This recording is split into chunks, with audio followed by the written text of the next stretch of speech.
Something changed in you. It didn't happen in a single dramatic moment. There was no clear line you crossed, no announcement, no visible milestone.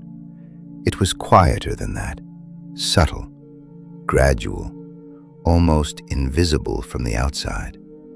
But internally, something recalibrates. D.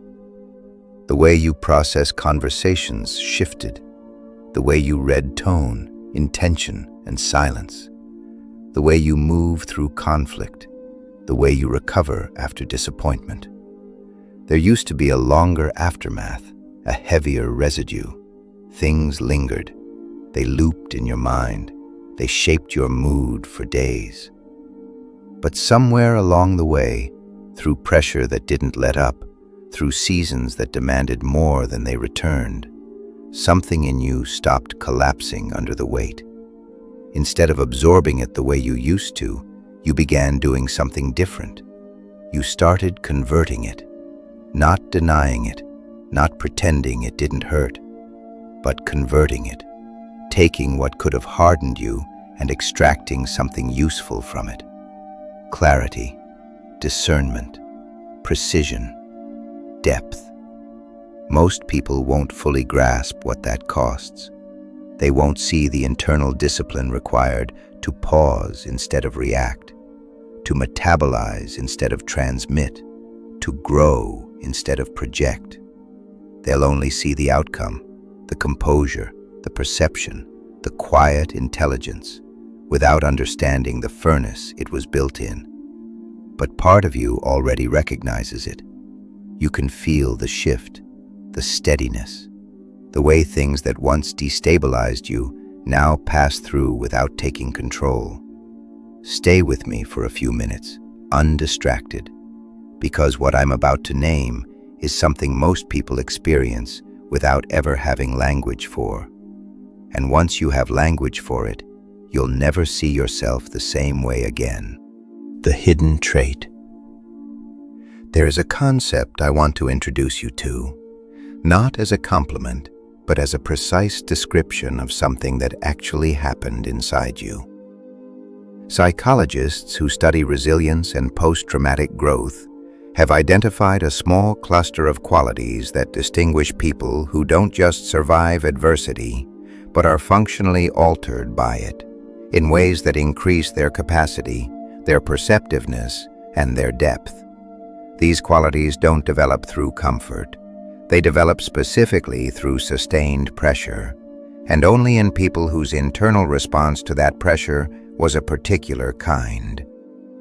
The first quality is what I'll call response sovereignty, the gradually earned ability to create a gap between what happens to you and how you respond to it.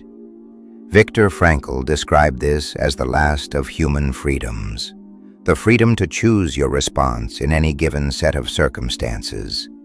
This is not a personality trait you're born with. It is a capacity that develops, neurologically and psychologically, through repeated practice of not reacting automatically, through learning, often at real personal cost, to pause, observe, and choose. The second quality is emotional transmutation, the capacity to take the raw material of difficult experience and process it so completely that it stops being damage you carry and becomes instead a resource you draw from. Not suppressing it, not discharging it onto others, actually metabolizing it, converting the chemistry of pain into the fuel of perception. These two qualities together produce something genuinely unusual, an intelligence calibrated not through academic performance, but through lived experience under real pressure, a perceptiveness most people can sense but cannot name, a quality of awareness that reads as intelligence because it is, but that operates on a different level than most people are tuned to. That is what changed in you, and that is what they sense when they can't quite explain why you make them think more carefully, feel more seen, or, in some cases, feel distinctly uncomfortable. Transmission versus transmutation. When the human nervous system experiences unresolved emotional pain, unprocessed grief, chronic relational stress, sustained experiences of being undervalued or unseen, it looks for a release pathway. This is basic physiology. The pressure has to go somewhere. The most common release pathway is outward transmission. Pain that isn't processed tends to be passed forward into close relationships, into parenting, into daily interactions. It emerges as short fuses, chronic irritability, patterns people swear they'll break and then repeat. People hurt others in precisely the way they were hurt, often without awareness that the transfer is happening. Family systems research calls this multi-generational transmission. The weight that isn't metabolized in one generation appears in the next. The second pathway is inward suppression. The pain goes underground. It calcifies over time into rigidity. The person who never quite loosens, who is functional and capable, but operating at a permanent internal deficit. And then there is the third pathway, the rarest one, metabolization, true processing, sitting with the weight long enough to understand it, to trace it to its source, to extract what it was trying to teach, and then releasing the residue rather than carrying it forward. This produces measurable outcomes: increased emotional regulation, expanded cognitive flexibility, greater capacity for nuanced perception, and a quality of presence that others feel before you say a word. 7 signs this shift is active in you. Here is how you know this shift is active in your daily life, not as theory, not as aspiration, but as something observable in the way you now move through ordinary moments. Sign 1. You read situations before they fully develop. You notice tonal shifts that others gloss over, a pause that lingers half a second too long, a compliment that carries tension underneath it. What isn't said registers just as strongly as what is. This isn't suspicion. It's pattern recognition refined by lived experience. You've seen certain dynamics unfold enough times that your nervous system recognizes early signals. You don't need drama to confirm what you already sensed. You feel the trajectory forming before it becomes visible to everyone else. Sign 2. Your emotional recovery time has shortened significantly. Not because you've hardened, not because you've numbed out. You still feel things deeply, but you no longer get trapped in the aftershock the way you once did. What used to derail you for days now moves through in hours. You allow the emotional wave to crest and fall instead of resisting it or amplifying it. This is regulatory efficiency. You've learned how to process rather than suppress. The emotion completes its cycle, and you return to baseline faster, not untouched, but integrated. Sign 3. You can hold complexity without collapsing into simple conclusions. You've stopped needing everything to be clearly good or clearly bad. You understand that someone can love you and still hurt you, that you can make a mistake and still be competent, that 2 opposing perspectives can both contain truth. This ability to tolerate ambiguity is a sign of cognitive maturity. Instead of rushing to certainty to relieve discomfort, you stay with the tension long enough for something deeper to emerge. Sign 4. People are more honest with you than they planned to be.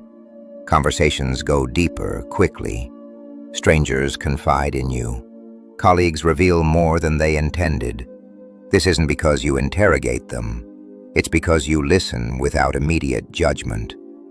When someone senses that their words won't be weaponized or dismissed, they relax. And when they relax, truth surfaces. Your presence creates psychological safety, often without you consciously trying to. Sign 5. You've become difficult to manipulate. Not immune, no one is, but perceptive. You feel the subtle push before the request becomes explicit. You recognize when someone is appealing to guilt, urgency, or flattery to steer your behavior. The script feels familiar before it finishes. Because you've studied your own patterns, you recognize when someone is attempting to hook into them. That awareness closes the asymmetry. You don't react on impulse anymore. Sign 6.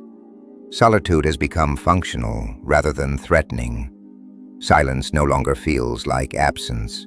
It feels like recalibration. You use the quiet to think clearly, to feel fully, to process without interference. Time alone isn't evidence that something is missing. It's maintenance. It's refinement. You've shifted from seeking constant distraction to valuing uninterrupted integration. Sign 7. Your presence changes the energy of a room.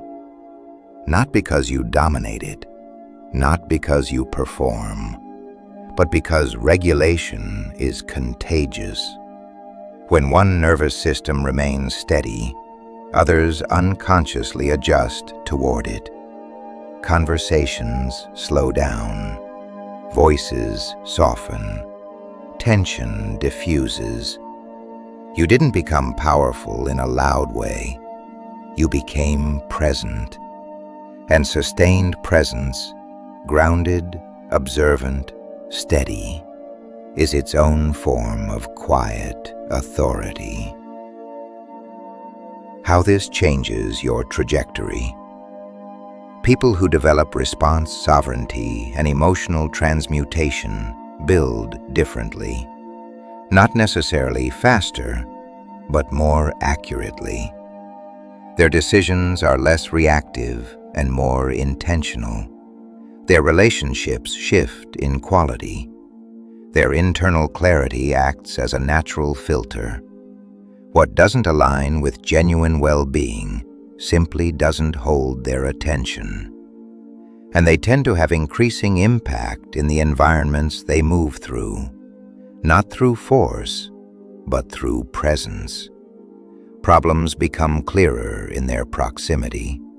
People feel more resourced after spending time with them. This isn't a guarantee, it's directional. What you've developed is a compass. Practical ways to strengthen it.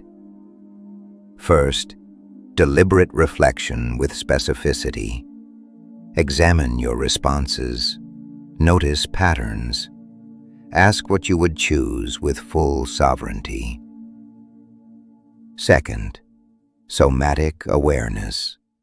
Pay attention to your body's signals. Track intuitive shifts. Your body recognizes patterns before your thoughts do. Third, protective stewardship of attention. What you repeatedly attend to strengthens. Protect the quality of your inputs. Maintain the instrument. Identity reinforcement.